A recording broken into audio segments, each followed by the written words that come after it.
Good morning बच्चों। आज हम वर्कशीट 52 जो कि फ्रांसीसी क्रांति का भाग 4 है। इससे पहले हम भाग 1, 2, 3 पढ़ चुके हैं और यह आपकी हिस्ट्री की बुक पार्ट 1 फ्रांसीसी क्रांति से ली गई है। आइए चलिए देखते हैं आज की वर्कशीट में हमें क्या क्या पढ़ना है। 1792 से 1794 तक गणतंत्र का चरण पढ़ना है। उसके बाद नेशनल कन्वेंशन और आतंक का राज के बारे में पढ़ेंगे और नेशनल कन्वेंशन के समक्ष कौन कौन सी कठिनाइयाँ आई और नेशनल कन्वेंशन के क्या क्या कार्य थे, और उसके अंत में हम प्रश्न उत्तरों पर चर्चा करेंगे। आइए चलिए देखते हैं आज की वर्कशीट का सबसे पहला टॉपिक 1792 से 1794 उग्र गणतंत्रवाद का चरण। बच्चों, इसमें हमें गणतंत्र क्या होता है, जिसमें जनता के द्वारा नेता चुने जाते हैं। 1789 की फ्रांस की क्रांति का डर जो है अब यूरोप के बाकी अन्य देशों में फैलने लगा था, क्योंकि जो है फ्रांस भी कौन से महाद्वीप है, यूरोप महाद्वीप में स्थित है। इसीलिए यूरोप के बाकी देशों में किसका डर फैलने लगा था, फ्रांस की क्रांति का। जो पादरी कुलीन वर्ग फ्रांस से भाग गए थे, उन्होंने क्रांति के विरुद्ध भावना फैलाई, यानी नहीं, वो क्रांति के विरुद्ध थे। जो पादरी वर्ग जो फ्रांस से भागकर बाकी देशों में गए थे। फ्रांस के क्रांतिकारी जो सिद्धांत का प्रचार सारे यूरोप में होने लगा था, पूरे यूरोप में उसकी बातें होने लगी थी। ऑस्ट्रिया ने फ्रांस में राजतंत्र को समर्थन दिया। ऑस्ट्रिया ने किसका समर्थन दिया कि फ्रांस में राजतंत्र होना चाहिए। तो इसके विरोध में फ्रांस ने ऑस्ट्रिया के विरुद्ध युद्ध कर दिया। तो बच्चों, फ्रांस के लोगों ने क्या करा, ऑस्ट्रिया के विरुद्ध में युद्ध कर दिया, क्योंकि वो नहीं चाहते थे कि ऑस्ट्रिया जो है राजतंत्र का साथ दे। और उन्होंने इसे निरंकुश राजाओं और कुलीनों के विरुद्ध जनता की जंग के रूप में मान लिया। और ऑस्ट्रिया ने क्या कहा कि जो लोग राजाओं को नहीं मानते और तो उनके विरुद्ध ये जंग है। वयस्क मताधिकार के आधार पर राष्ट्रीय कन्वेंशन का गठन हुआ। तो बच्चों, फ्रांस में किसका गठन हुआ, राष्ट्रीय कन्वेंशन का गठन हुआ, जो किस पे आधारित था, वयस्क मताधिकार, अर्थात जो 18 वर्ष से अधिक आयु के हैं वो वोट देकर राष्ट्रीय कन्वेंशन का गठन किया उन्होंने। आइए चलिए देखते हैं दूसरा टॉपिक, नेशनल कन्वेंशन और आतंक का राज। 21 सितंबर 1792 को जब फ्रांसी क्रांति हो गई थी, उसके बाद के बारे में है कि 21 सितंबर 1792 को नेशनल कन्वेंशन का प्रथम अधिवेशन यानी मीटिंग हुई। और बच्चों, इसमें जैकोबिन और जिरोदिस्ट दो दल मेन थे। जैकोबिन अनुशासित और संगठित था और पेरिस में इसका बहुत ज़्यादा प्रभाव था। और इसके नेता कौन थे, जैकोबिन के रॉबेस्पियर थे। और दूसरी तरफ कौन सा दल था, जिरोदिस्ट दल था। ये दल क्या था, शिक्षित और कुलीन थे, लेकिन व्यवहारिक राजनीतिज्ञ नहीं थे, यानी इनको ये व्यवहारिक रूप से पॉलिटिशियन नहीं थे। और इनके प्रमुख नेता कौन थे, मैडम रोलाम और ब्रिसो थे। और दोनों ही गुट गणतंत्र के हिमायती थे। दोनों ही दल क्या चाहते थे, देश में गणतंत्र हो। विदेशी शक्तियों के विरुद्ध युद्ध का समर्थन करते थे। कहते थे जो बाकी देश हैं जो गणतंत्र का समर्थन नहीं करते, उनके विरुद्ध क्या करेंगे, फ्रांस के लोग युद्ध करेंगे। लेकिन जो जिरोदिस्ट दल था, उसका मानना था कि क्रांति बहुत आगे जा चुकी है और उसको अब खत्म कर देना चाहिए। वे और अधिक सामाजिक समानता लाने के विरुद्ध थे। लेकिन जो जिरोदिस्ट ग्रुप था वो चाहता था कि ज़्यादा समाज में समानता ना हो। वो चाहता था कि समाज में थोड़ा बहुत भेदभाव रहना चाहिए।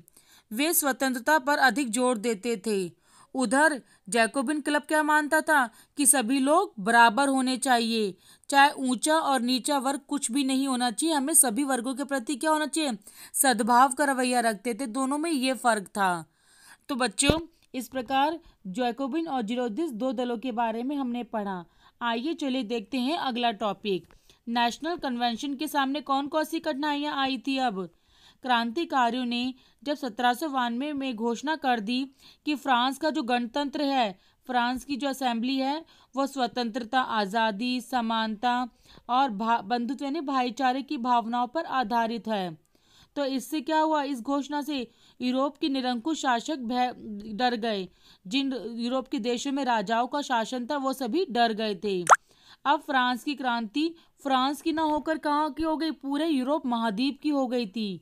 इसीलिए यूरोपीय देश क्रांति को प्रसार को रोकने के लिए इकट्ठा हो गए, मिल गए आपस में कि फ्रांस की क्रांति बाकी देशों में ना फैले, इसलिए उसके विरुद्ध में बाकी यूरोपीय देश इकट्ठा हो गए। इंग्लैंड, हॉलैंड, ऑस्ट्रिया और प्रशा के एक गुट का फ्रांस के विरुद्ध निर्माण हुआ।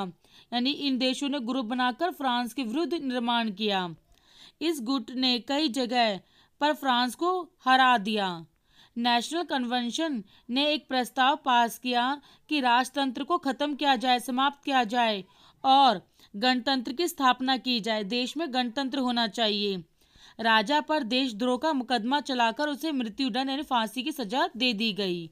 21 जनवरी 1793 को लुई 16वां को फांसी पर चढ़ा दिया गया। ये किसके द्वारा हुआ? नेशनल कन्वेंशन के बिल पास जो किया गया था उसके अनुसार हुआ। युद्ध के कारण फ्रांस आर्थिक संकट से घिर गया, क्योंकि फ्रांस में आर्थिक तंगी आ गई थी। बहुत ज़्यादा युद्ध हो रहा था यूरोप के बाकी देशों से फ्रांस का। कीमतें बढ़ गई थी और अमीरों से क्या कर्ज वसूलने का नियम बनाया गया कि जो अमीर लोग हैं उनसे कर्ज वसूला जाए।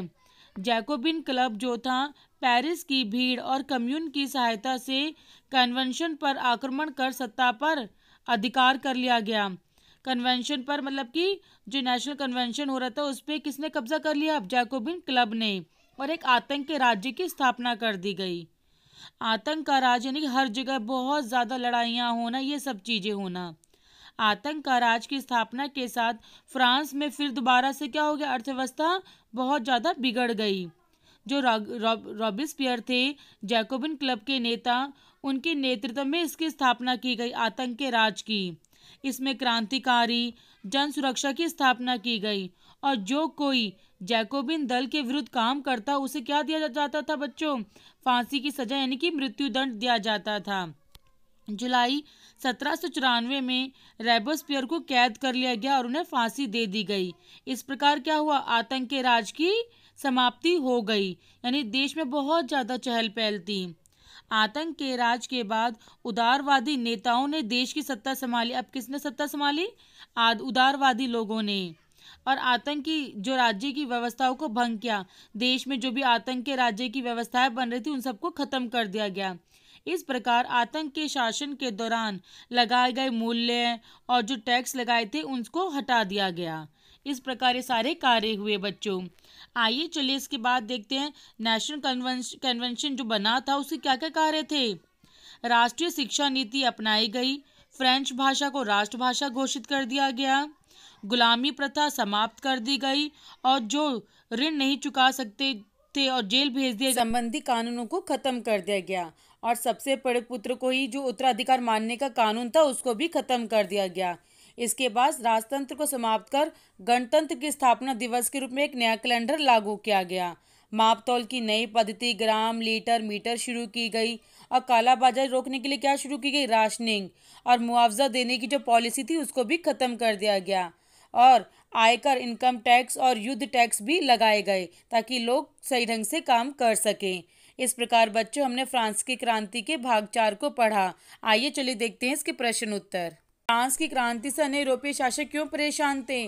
क्योंकि जब यूरोप में इस घोषणा कर दी गई थी कि फ्रांस का गणतंत्र स्वतंत्रता, समानता, बंधुत्व पर आधारित है, तो इस घोषणा से निरंकुश शासक डर गए थे कि अब उनका शासन खत्म हो जाएगा। राजतंत्र की जगह क्या बन जाएगा? अब गणतंत्र। इसलिए वो सभी परेशान थे। आइए चलिए देखते हैं प्रश्न 2। प्रश्न 2, रोबेस्पियर कौन थे? बच्चों, रोबेस्पियर जैकोबिन दल के नेता थे जो कि अनुशासित और संगठित दल था, जो इस बात पे जोर देते थे कि सभी जो वर्ग हैं सभी समान होने चाहिए। तो ये उनके नेता थे। इसके बाद देखते हैं प्रश्न 3। जो यह प्रश्न 3 है, आतंक का राज क्या था? जैसे कि हम सभी अभी जानते हैं कि जैकोबिन क्लब ने नेशनल कन्वेंशन पर कब्जा कर लिया था। हर जगह मतलब कि युद्ध लड़ाइयाँ बहुत ज़्यादा होने लगी थी, तो इसे आतंक का राज कहा गया, जिससे क्या फ्रांस की अर्थव्यवस्था बिल्कुल डगमगा गई थी। आइए चलिए देखते हैं इसके बाद प्रश्न 4। नेशनल कन्वेंशन के कौन कौन से महत्वपूर्ण कार्य थे? जो मतलब कि कार्य होते जैसे कि मापतौल की विधि में चेंजेस किए गए थे, राष्ट्रीय नई शिक्षा और को अपनाया गया था। फ्रेंच भाषा को राष्ट्रभाषा घोषित किया गया था। काला बाजार रोकने के लिए राशनिंग शुरू की गई थी और इनकम टैक्स और युद्ध टैक्स भी लगाए गए थे। तो ये सभी कार्य नेशनल कन्वेंशन के द्वारा फ्रांस की में लागू किए गए थे। बच्चों, अगर वीडियो आपको अच्छी लगी हो, समझ आए हो, तो इसे लाइक और सब्सक्राइब ज़रूर करें। Thank you.